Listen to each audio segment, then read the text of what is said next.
ka man lang nagsikap, pinabayaan mo ang iyong kinabukasan.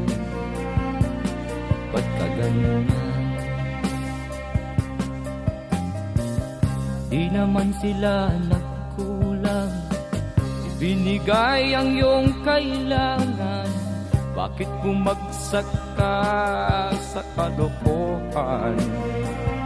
Nagpabaya ka,